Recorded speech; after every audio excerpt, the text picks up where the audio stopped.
The cameras were rolling, the lights blinding, and millions of Americans watched in silence. What was meant to be just another political showdown turned into a moment no one could forget. In front of a live audience, Donald Trump attempted to humiliate a rising voice, certain his words would dominate the stage. But what followed stunned the room, shook the viewers, and ignited a conversation across the nation. Jasmine Crockett didn't just defend herself. She dismantled his attack with precision, courage, and truth. This was no ordinary clash of words. It was a revelation, a reminder of how fragile power can be when confronted by fearless conviction. Jasmine Crockett's rise in politics was not by accident. Known for her sharp intellect and relentless determination, she carried the weight of representing those who had long been ignored in the political arena. Her voice resonated with a younger generation, with women, with people of color who saw in her someone unafraid to speak truth to authority. The live broadcast was set against a backdrop of high stakes. The audience buzzed with anticipation, knowing Trump's reputation for dominating the stage with insults and bravado. For decades, he had wielded words as weapons, discrediting, belittling, and overpowering opponents with his force of personality. To him, this was just another opportunity to prove his dominance. But Crockett was no ordinary opponent. From the moment she walked on stage, her presence carried a weight far beyond her years in office. She understood the power imbalance.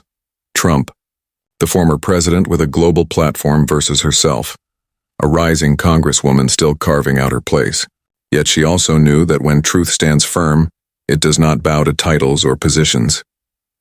As the cameras zoomed in and the nation prepared for another spectacle, few could have predicted the shift about to unfold. The atmosphere was thick with expectation. Trump, confident in his ability to control the narrative, underestimated what it meant to face a woman who had spent her entire career battling against disrespect and systemic injustice. This was not just a debate. It was history waiting to be written. The exchange began with the usual rhythm, Trump's words sharp, rehearsed, and aimed at undermining Crockett's credibility. His remarks dripped with condescension, his tone heavy with the assumption that the audience would laugh along, as they often had before. But this time something was different. Every insult he hurled carried more than political weight. It echoed centuries of systemic disrespect faced by women of color in positions of authority. Crockett's body language made it clear she felt the sting. But she did not shrink. She stood tall, letting each word hang in the air, absorbing them, shaping them into fuel. This was the lived reality of so many. Being underestimated, being spoken over, being treated as though their presence was temporary, their power borrowed. For women like Crockett, every insult wasn't just personal, it was historical. It carried the echoes of voices silenced, of leaders erased, of communities left out of the American promise. As Trump spoke, the tension in the room grew sharper. Some in the audience chuckled nervously, others shifted uncomfortably in their seats. The spectacle Trump was attempting to create was unraveling in real time. What he intended as dominance was revealing itself as desperation. Meanwhile, Crockett's composure became its own rising force. Her silence before she responded carried more power than his barrage of words. She wasn't rushing. She wasn't shaken. She was calculating, choosing not only what to say but how to deliver it so that her response would not just land, it would resonate. It became clear to everyone watching that this was no longer just about two individuals clashing on stage. It was symbolic. It was the embodiment of a larger struggle. The old guard of American politics, rooted in privilege and performance, being challenged by a new generation that demanded accountability, equity, and respect. The anticipation was unbearable.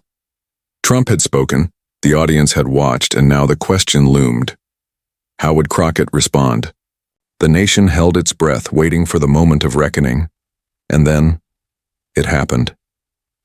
Jasmine Crockett raised her voice, not with anger, but with clarity. Her words cut sharper than any insult could, not because they were cruel, but because they were true. She exposed the hollowness of Trump's attack, dismantling his attempt to belittle her with precision that left no room for misinterpretation. The live audience froze. Those who had laughed moments earlier now sat in silence, their eyes locked on the congresswoman who had just turned the tables. The balance of power on that stage shifted so dramatically, it was almost visible. Crockett's strength was not in volume, but in conviction. She carried with her the weight of every woman who had been told she didn't belong, every black leader who had been silenced, every voice pushed to the margins of political discourse.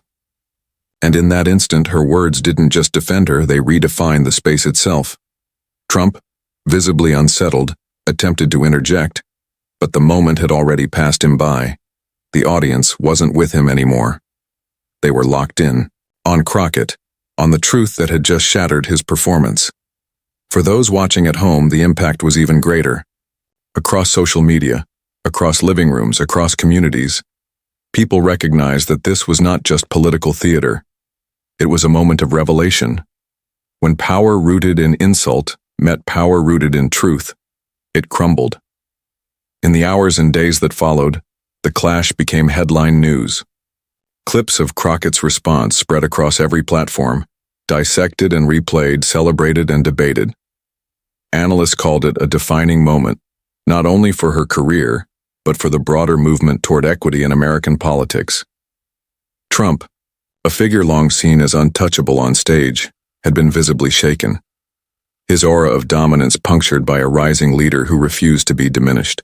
For many, the moment symbolized a shift, proof that the old tactics of insult and intimidation were losing their hold in an America that demanded more.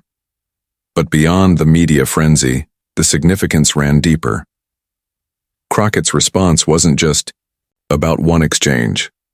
It was about representation. It was about resilience. It was about showing that women of color in politics were not just surviving in hostile spaces. They were thriving, leading, and rewriting the rules. For viewers, it sparked reflection. How many times had similar injustices played out, unrecorded, unacknowledged, unnoticed? How many voices had been silenced before the cameras ever turned on? And more importantly, what responsibility do we all carry in amplifying truth when it is spoken, in protecting those who dare to challenge power? As the dust settled, one thing was undeniable. Jasmine Crockett had left her mark. She had not only defended herself against an insult, she had embodied the courage to confront a system built to undermine her. And in doing so, she reminded the nation of an uncomfortable truth. Real change doesn't come from the loudest insult, but from the boldest act of resistance. So the question remains, when faced with the veils of power and the voices that try to silence truth, will we have the courage to confront them? Or will we remain silent, watching from the sidelines?